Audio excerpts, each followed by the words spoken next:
Hello, greetings, and welcome to Conversation with Tony Mobley.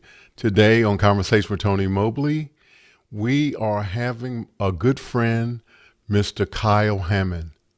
Today, Conversations with Tony Mobley is simulcast on both YouTube and LinkedIn Live. Welcome, radio listeners in Cincinnati, Ohio on Z98. You can hear us on the radio by going to z98fm.com. Again, we are having Mr. Kyle Hamman of Thank You 5. This is episode 87 of Conversation with Tony Mobley.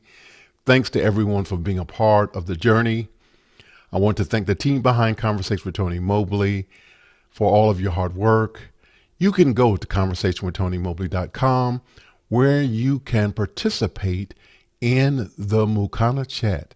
The Mukana chat is an interactive chat courtesy of Alex Lindsay and 090.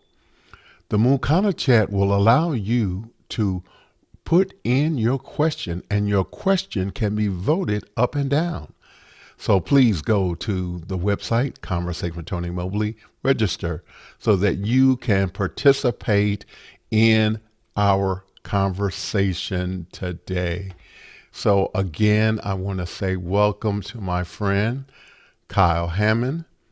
And we are going to get started with the very first question. Who is Kyle Hamman? Always with the hard questions straight out of the gate. That's right. Very introspective and look at oneself. I am a video production person, theater person, actor, designer, director, producer. Do a little bit of everything on that side of things. I came born Oklahoma, raised in Arkansas, but I'm a true Chicagoan as I've been here longer than I've been anywhere else in the world. And I've been quite a few places in the world, but I have traveled, but I have made Chicago my home, and it's where my wife and family are, and we're just plugging away. So, Okay. So you listed all of those wonderful things that you are doing and have done and are doing. I used to ask this question a lot, and I'm going to ask it today of you. What what things that your parents have contributed to allow you to be the person that you are and to take on this all of these artistic type of activities? uh, well, my parents made me who I am. Obviously, they have given me anything and everything that I can attribute to in my life. They early on, I think I started doing theater when I was, kid at church. So that was when I first started enjoying theater. Um, but even later in high school, we had a very active theater department in North Little Rock, Arkansas. It was very big for high school theater. It was a very robust theater department, thanks to Carol Ann McAdams, Chris Benson, and various other people who contributed to the theater scene there. And so it was kind of a uh, big deal theater in general. And so, but my parents always supported me in that creative endeavor, and uh, just they with always the caveat of you might want to have a fallback. You might want to have Okay. something else just in case. So for years I've been a communicator of sorts. Communication was my degree, and figuring out basically a way to tie the two together, my love of theater and my need for a job that pays the bills, and being able to do that sort of thing has led me to where I am to basically to Thank You Five, which is Okay. a blending of sorts. So So, what does your family think of what you're doing now? They are happy if I'm happy, so to speak. Like we're all just like I said, trying to make it post pandemic and post uh whatever 2023 throws at you. You're gonna try and take it on.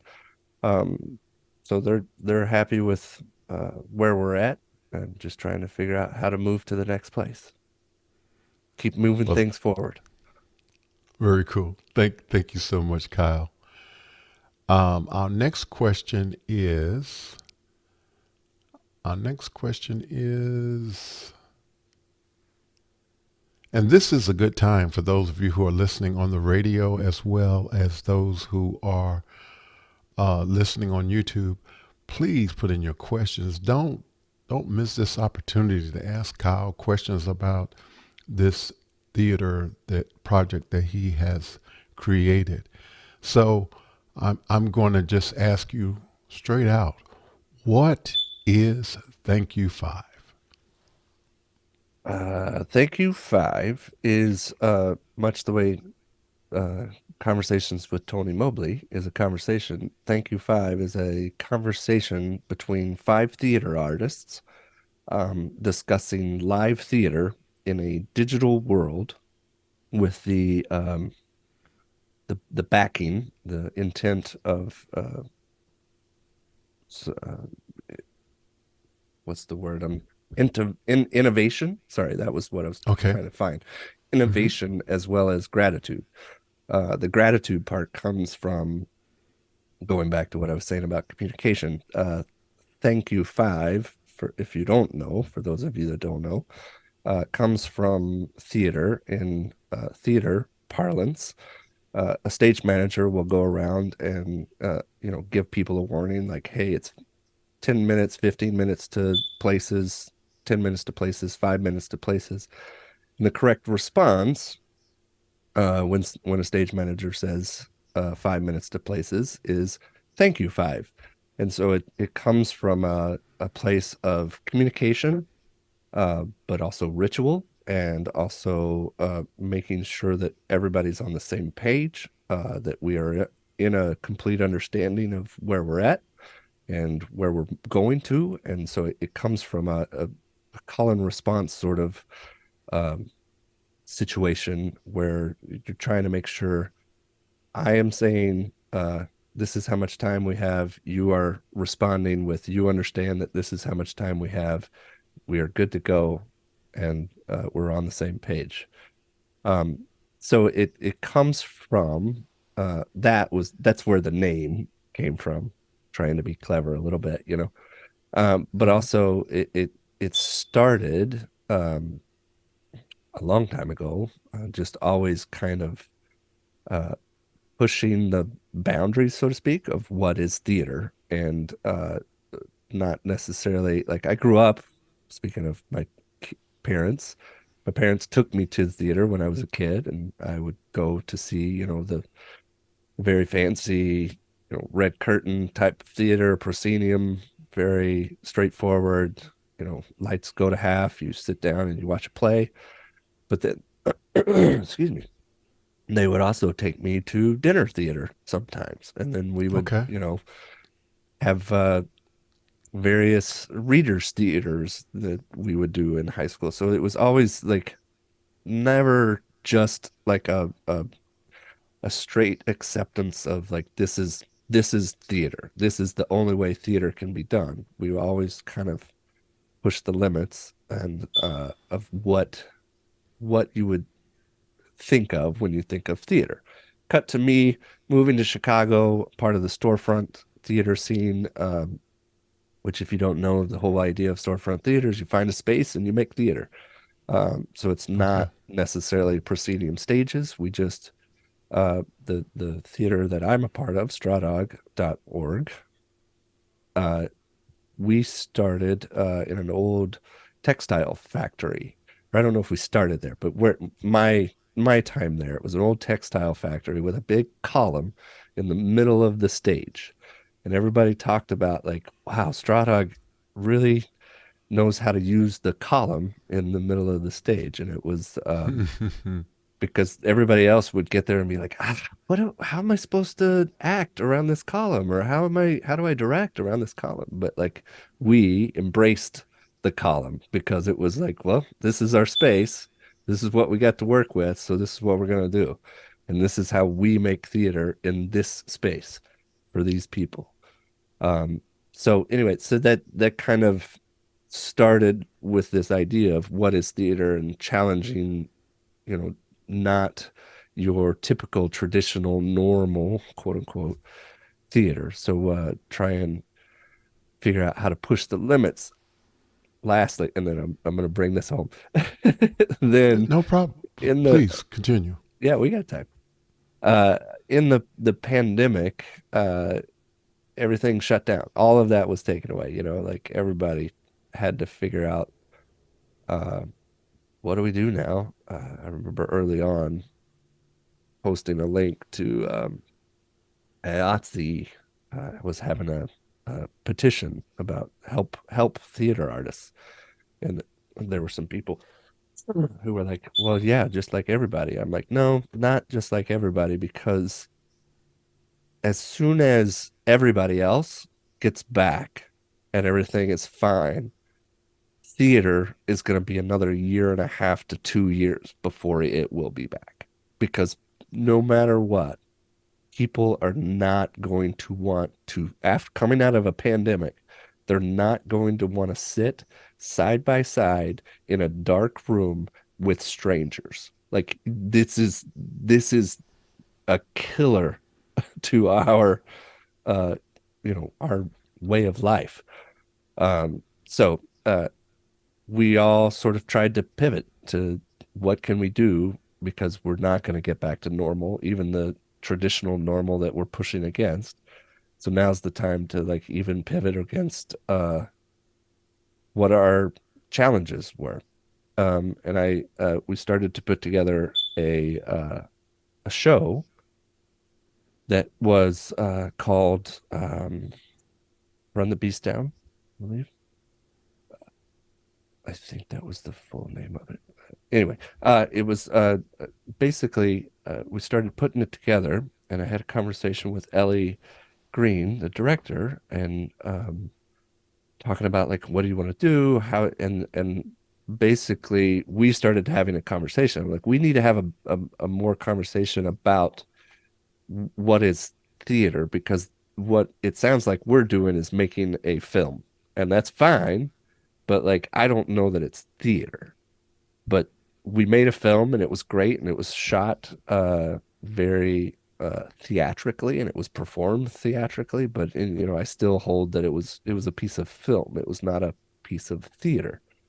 Um so I've been mulling this over since that conversation in you know July of 2020 of what is theater, and been wanting to sort of get to the bottom of it, but keep wrestling with it. And it's I joined, speaking of summer of 2020, I joined office hours in uh I think I was a quote unquote latecomer out of the original folks, because I came in like May. I think April or May was my first one. Uh and since all of office hours started to roll and be a thing, I've long been wanting to do office hours for theater. Like I want to do what this is with all of these AV folks, but for theater. I want theater Right. people to be able to have this kind of like, I don't know, how do you make this work? Or what do you find as the best practice? Or let's mold the idea of what is theater over. Um, and I'm sure you'll probably want to jump in here and be like, office hours for those of you that don't. I'll let you talk Well, about office hours for a second I, while I I, take a I drink I of water. will say something about office hours, but before I do, I want to go ahead and put this in your mind. So my next question is going to be, so tell us about what you have figured out in terms of, I know you haven't completely gotten to what you think theater is, but I want you to think about before I talk about office hours.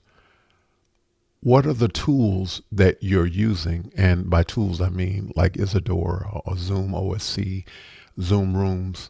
Are you using any of those things to figure out what theater is? Or do those get in the way of what you understand theater to be?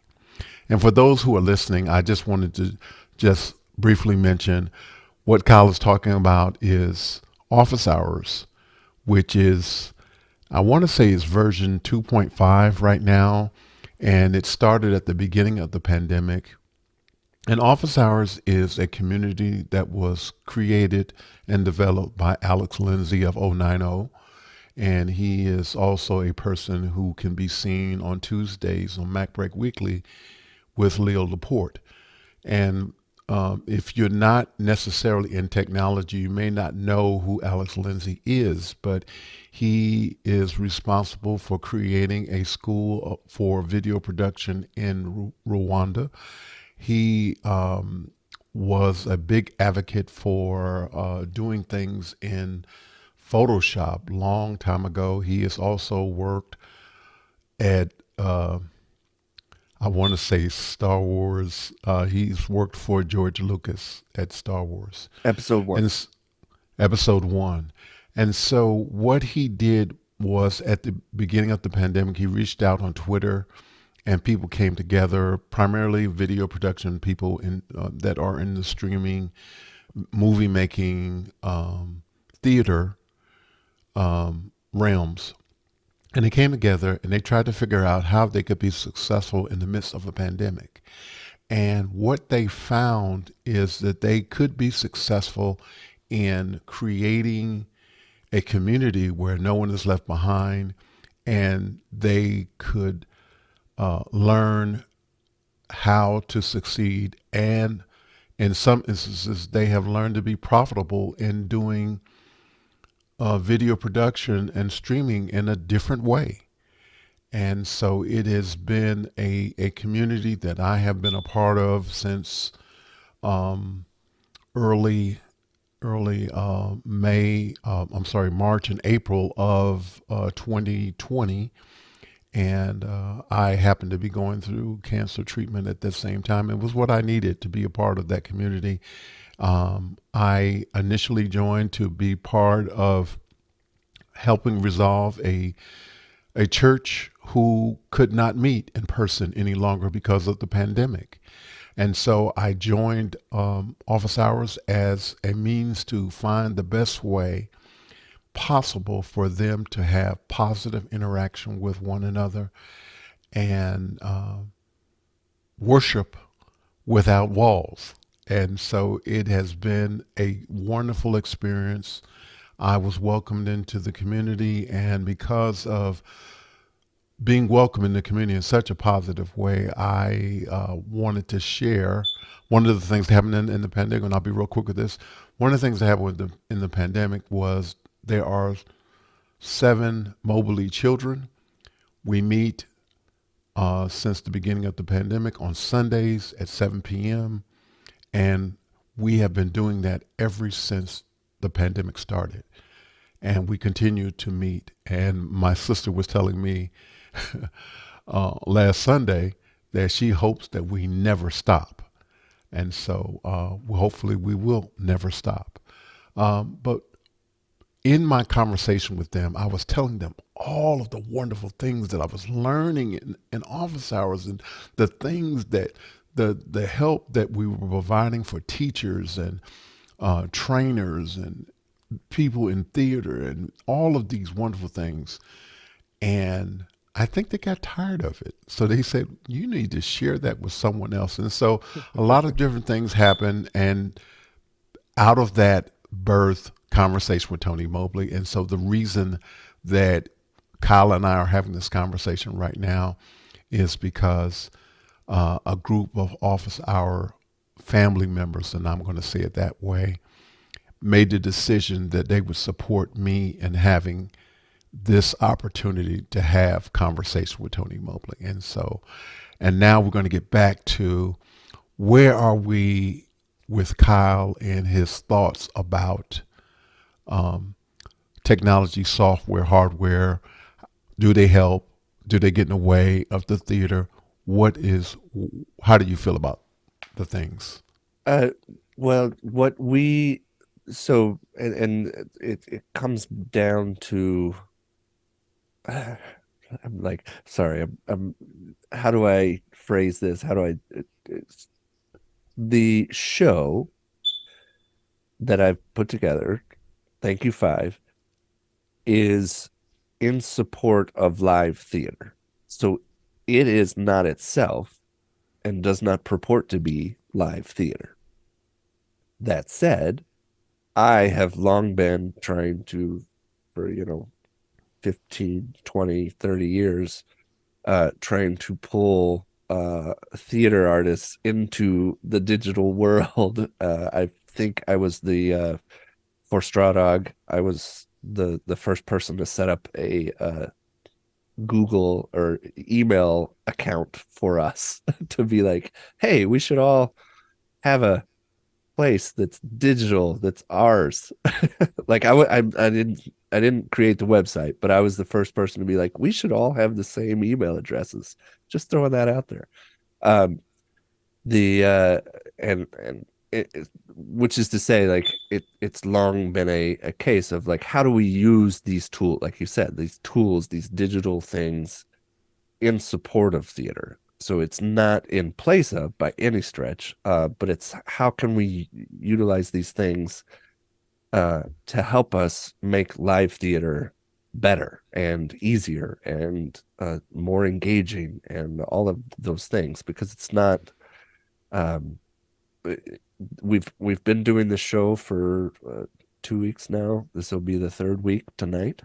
But the first two conversations, what has been reiterated is it's the people in a place.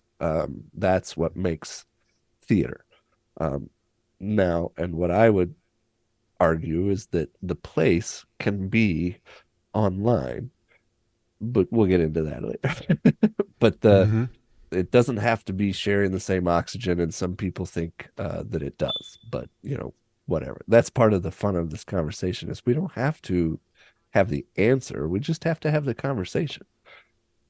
But to answer your question, I have I started messing around with video projections in theater a number of years ago. I had did a show called Neighborhood 3 that was about video games, and it was kids and video games and whatnot. And so the whole stage didn't really have a set design per se. I mean, it had a set design. I can't. Sorry, don't. The set designer would be like, "Don't tell me I didn't have a set design." But part of the set design was that there was 9 TVs all across the stage, and so I did the projections, which were moving video images across the various TV screens, um, to varying degrees of success. But like I said, it's always just trying to be like, well, what can we do to use these digital tools to help us tell the story of these kids that are in this neighborhood playing video games. It's a great show. Thank you so much for sharing that. We have a question from Dr. Chris Clark. Tony and his friends in the church have had to wrestle with what counts as a church service, in a way similar to Kyle asking what counts as real theater. How have both of you changed your ideas? I'll let you go first. I'm not sure if I've changed. Well, I shouldn't say that because I don't know that I've changed my idea per se, in a like 180, like, oh no, I'm gonna think this way now. But I believe part of the reason for this show is to continue to have the conversation, because with each conversation I learn new things about what is real theater, so to speak. And I'm challenged with what I think is real theater by somebody else saying and for good or bad, you know what I mean? Like whether for instance, I would, like I said, I challenge the idea of the concept of the traditional normal theater, but then I hear stories of people going to the traditional normal theater and completely moved by it and completely changed by it. And I can't discount that, right? Like Mm-hmm. that is theater. Like you can't say it's not. Um, but I'm just constantly wanting to change the idea, or change my idea and wrestle with it. Like I said, trying to figure out what works, what doesn't work. I think my answer is slightly different from the standpoint that I look at it as whether you are in person or whether you are behind some type of camera, it's really, for me, about authentic engagement. And if the, I was going to say if the spirit moved, but if there is an authentic interaction that conveys sincerity, um, then it doesn't matter if it's in person or in a digital space. And I say that with the caveat that you just mentioned, that because we have been socialized to think that the in-person experience tends to be a more authentic way of worship, we lean that way. I would say that for older people, that will continue to be the case. However, I will say that those who have had the opportunity to engage in worship where there is great audio, because that is the most important thing, very good video, that you are able to have a you I'm holding back on actually preaching, but what I would what I you know but what I want to say is that Don't hold the, back. The there two are there so closely related. That's why, like, it's not. They're not too far away from each other. there is I would say that the in-person experience limits the opportunity for God to move. And this is why I say this. You are limited by your location. The power of what you are saying, the power of your testimony, the power of your experience in that worship is limited by those walls that you are in.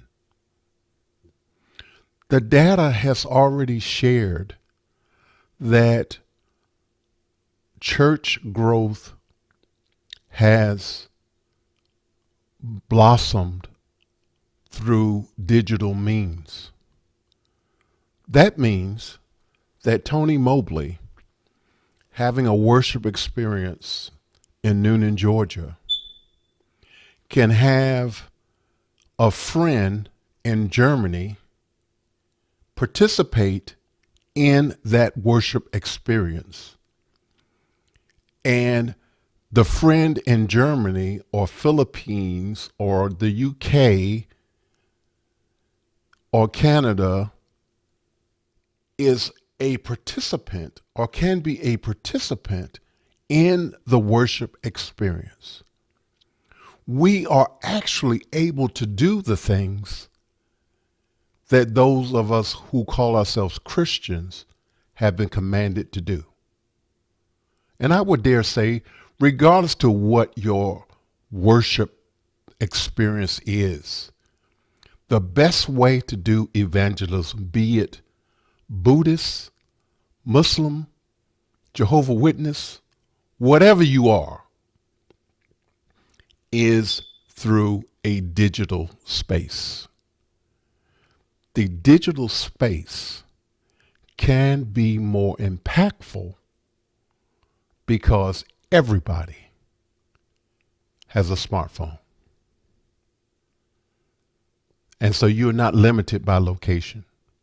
One of the things, and let me just say this last thing. Mm-hmm. One of the things that Alex Lindsay often talks about, when he talks about a conversation where no one is left behind, and he would talk about the old days when different conferences and different things would take place.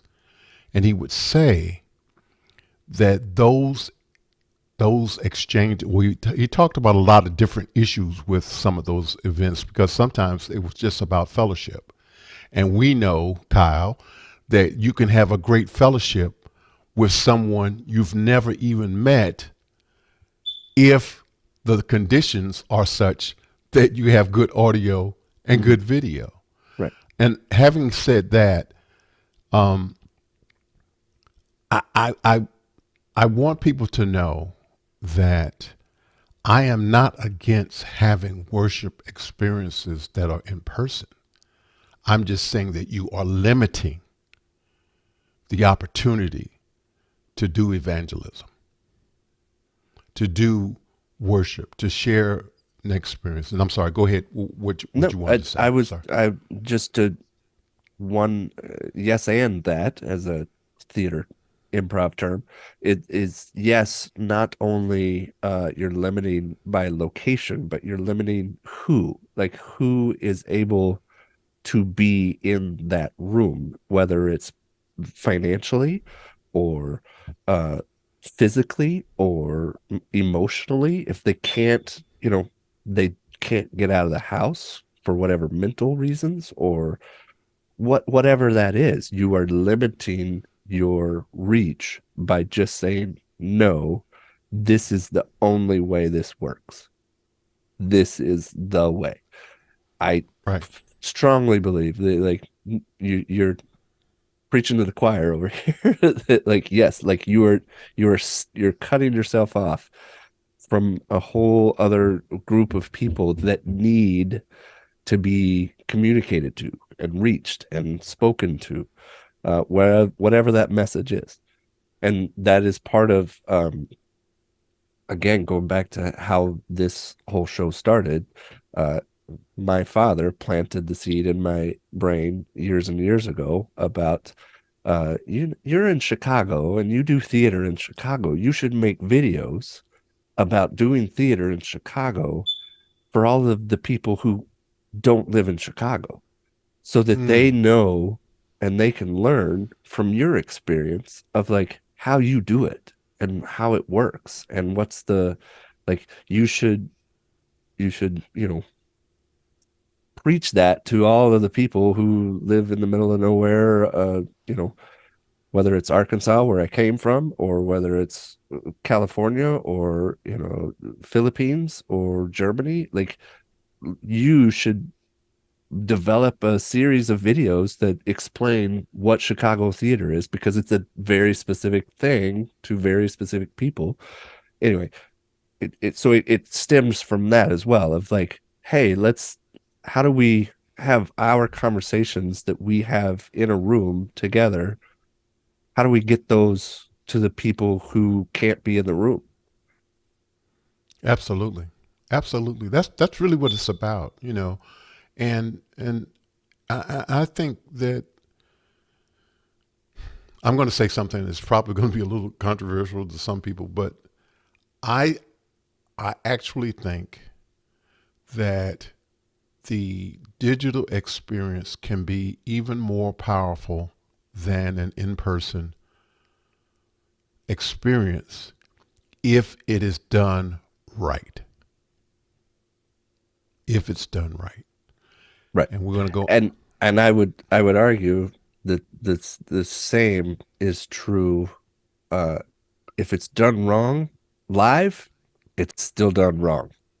Like that Mm-hmm. you know when you've been to a service that you're like, I just don't feel the spirit here. Like you're talking about the spirit. Like there are services where you're like, I don't, this doesn't feel right, or whatever, where you're just not, it's not your way of communing with the spirit. And the same is true for live theater. I've seen plenty of bad live theater to know that there is both good and bad live theater, and there's both good and bad digital theater. Like there's some really cool things that happen, and there's some really bad things that happen. Absolutely. It happens. Like that's why we keep trying. Yes, sir. And so, can you talk about how you get your talent for Thank You Five? Mostly I pull from I have said it, my experience with Chicago theater. Speaking of Chicago theater, it goes back to 1997, 98, somewhere in there. And I've just been doing shows, performing, producing, directing, meeting people. So a lot of my work comes from all of the various people that I've met in the Chicago theater community. I've said for years that all of my video production work could uh, be, I can follow the path for all of my corporate work, all of my work. I can follow the path directly to, like 6 degrees of separation to my time in the theater and people I've worked with in the theater. And so like it's just about like meeting people and knowing people. So for Thank You Five, I just started reaching out to people I know on Facebook, like, hey, we're putting together the show. Do you want to do it? And I've been trying to keep as much off of our organization's plate as possible, just to be like, because we have our own shows that we're trying to get off the ground. We've got, importance of being earnest that is in the hopper that we're trying to get produced in the next year. And we've got a BIPOC playwright festival.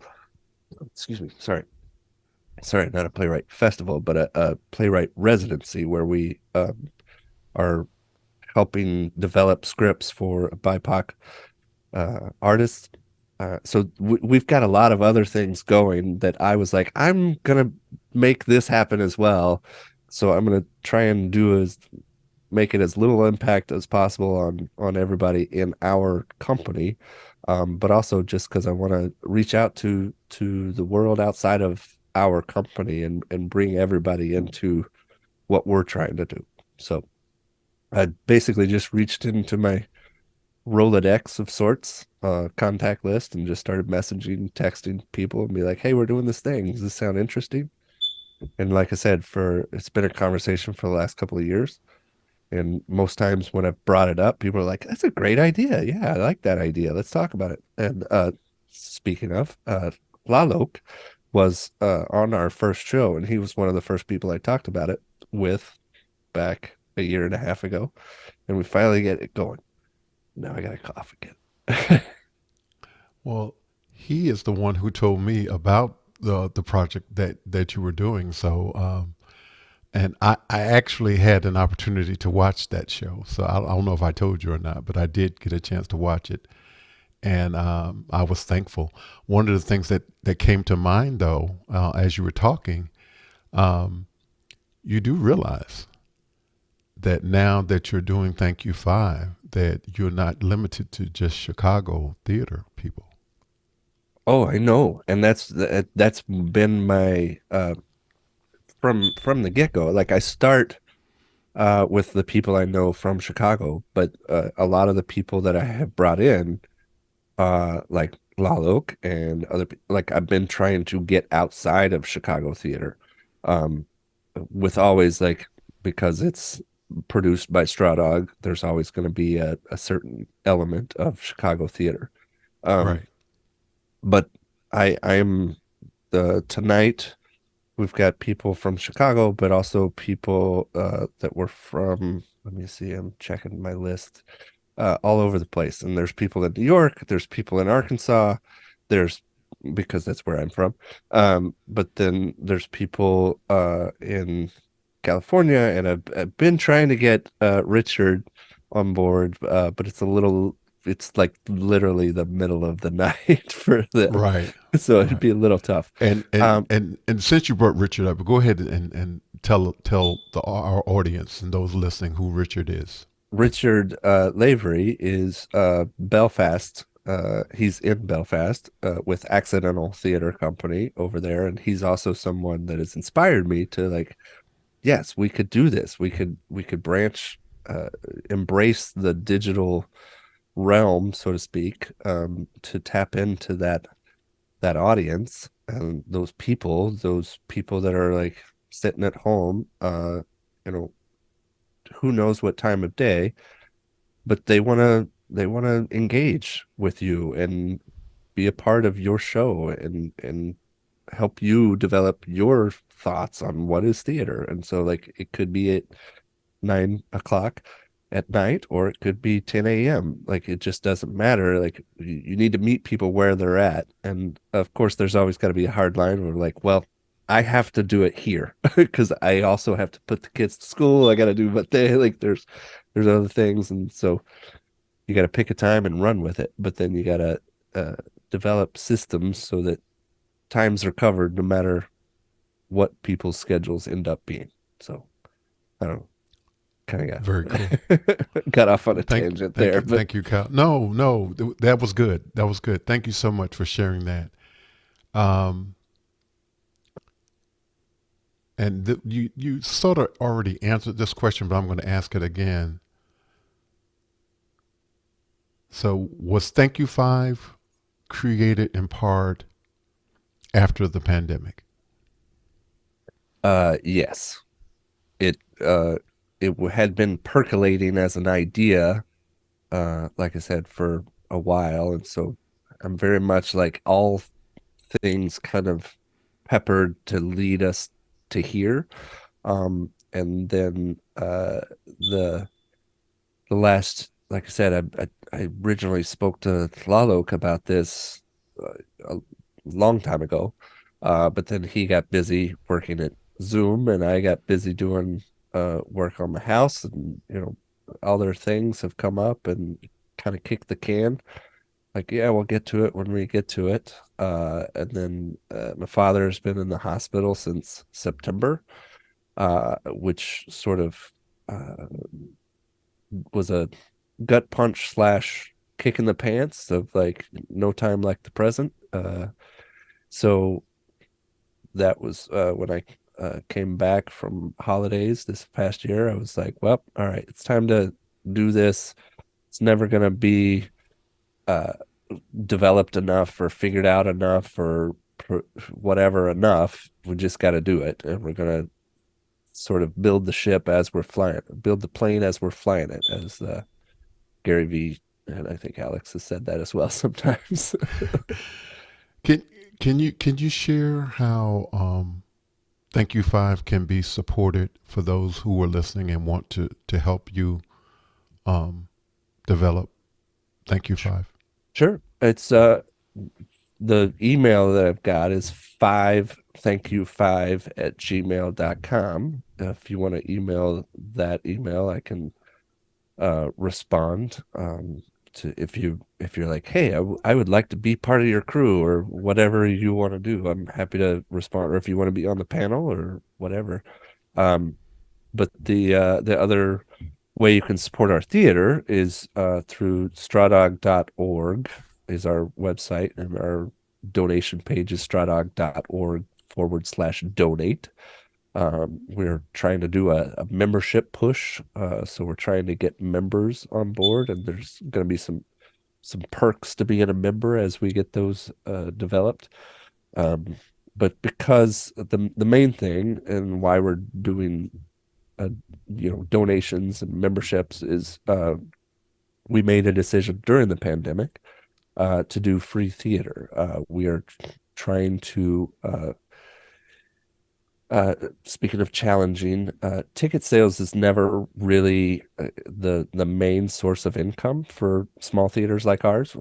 Our ticket prices would always help, but they were never how we actually made money. So we made the decision during the pandemic to change our model to free theater so that we could reach out to again to the people who couldn't be there because of uh, uh, price point for theater or for tickets. We want you to be able to see our shows. Like, doesn't matter if it's like I'll backtrack a little bit.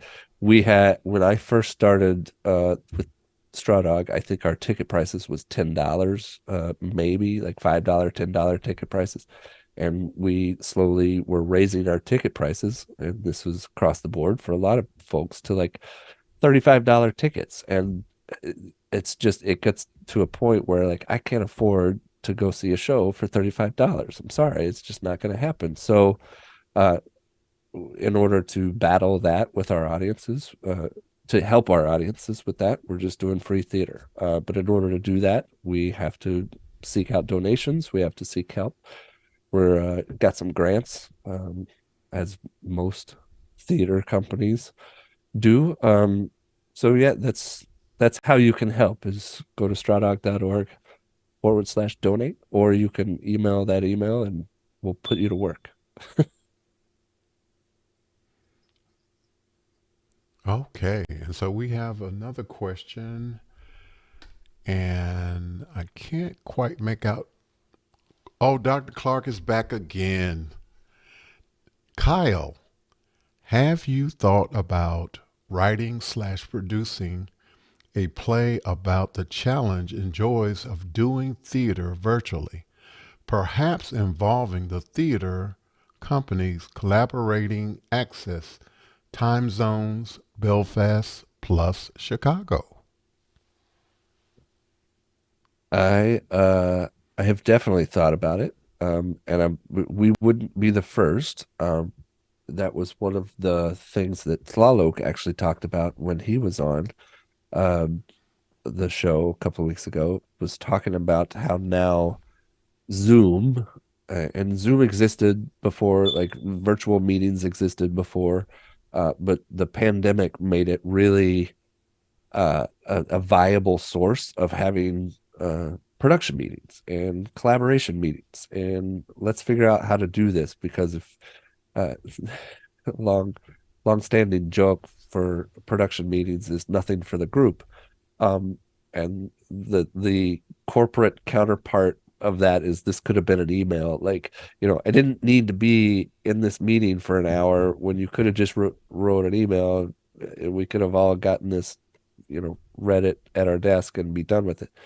Um, so all of that to say that it's definitely happening, and I would love to hook up with Richard and Belfast and make a play and see what happens. We're actually I am I've been bouncing back and forth with Richard since last fall about like how can we develop something or put something together? How can we share resources to some extent? So we're working on it. Stay tuned. We're thinking about it.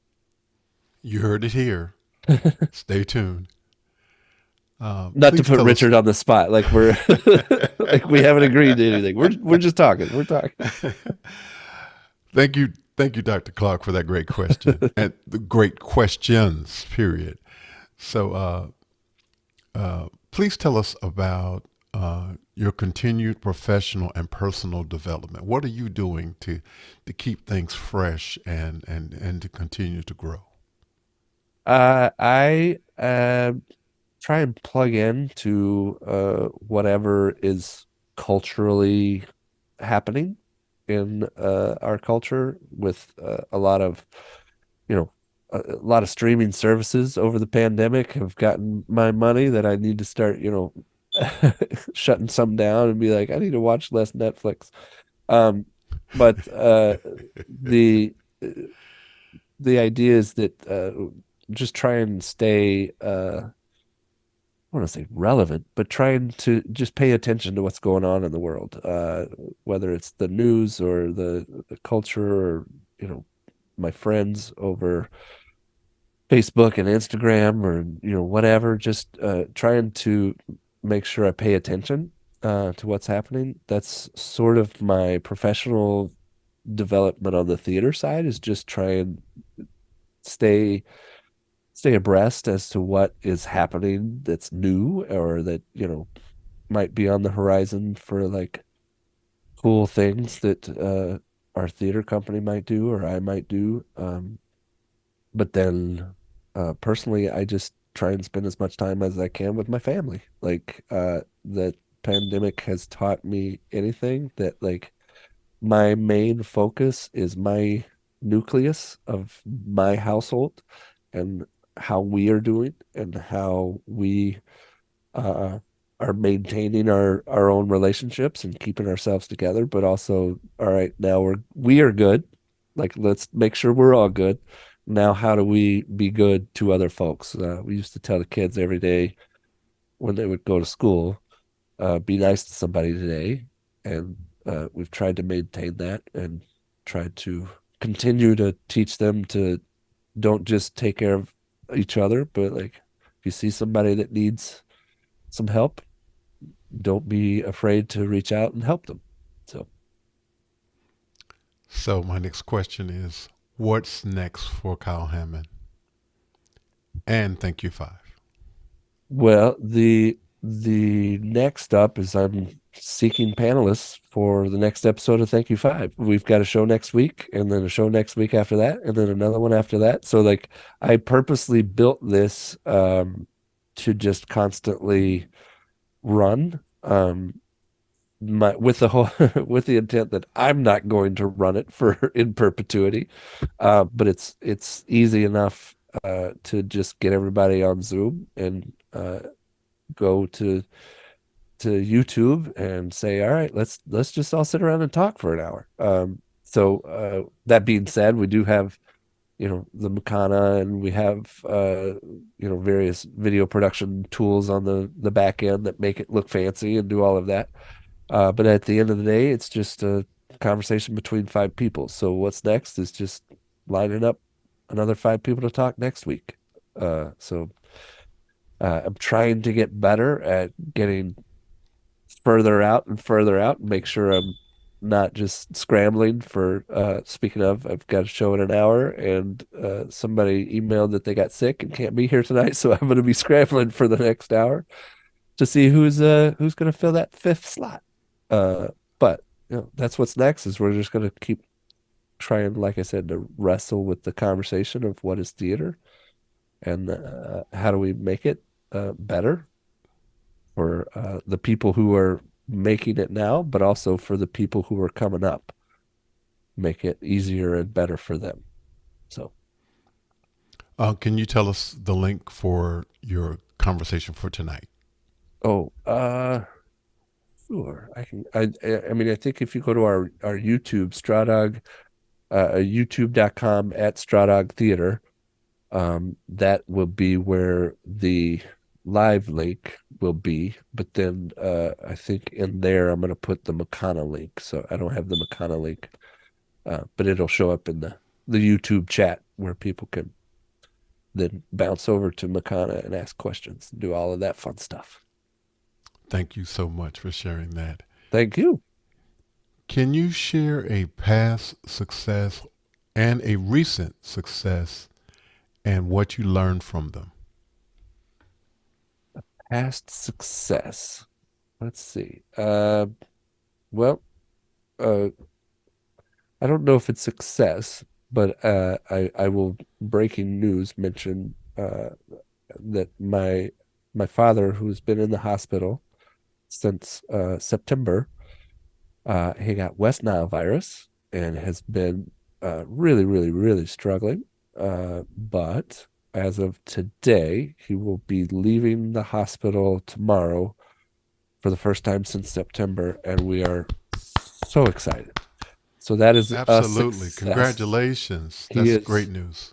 he has been on the 10th floor of hospital room in a hospital room on the 10th floor for many, many, many months, and it's been really, really hard. But we're very excited that tomorrow he's going to get out of that room, and it's an exciting thing. So that's a success. It's got a Thank you lot so of more much. work left to do, but we'll take that success. That's amazing. So we're going to just wrap up with the last question. You're speaking to the world. What do you want them to know? It's all about love, love. The I don't know how else to say it. Love and love and love. It's all about love. Thank you, Kyle Hammond. Thank you so much. Conversation with Tony Mobley is produced by valued audio visual professionals who meet daily on officehours.global, hosted by Alex Lindsay. Thank you, Z98.1 FM, LinkedIn Live, and YouTube. Conversations with real people. Last week, I had a great conversation with Blab Reunion panel, John Preto, Marcel of New Media TV, Lee Michaels, Stan Bush, J.S. Gilbert, and Lydia Madison. Thank you all so much for our great conversation last week. When you have time, please go back and look at the 80 plus episodes of Conversation with Tony Mobley. I think you will find something there that you like and hopefully is helpful. Conversation with Tony Mobley, again, can be heard on 98.1fm.com. Our audience in Cincinnati, Ohio. Thank you, Taylor Sonderhouse and the team behind Conversations with Tony Mobley for making this happen. Kyle Hammond, thank you for our conversation today, for doing the work you do, and for being the person that you are. Thank you, Kyle, for being Thank you. with me. Next week, filmmaker Mr. Santiago Salinas will be on Conversations with Tony Mobley. And I want to say thank you all so much for tuning in and being a part of this broadcast. We're going to say take care, good night, God bless. Bye-bye, everyone. Take care.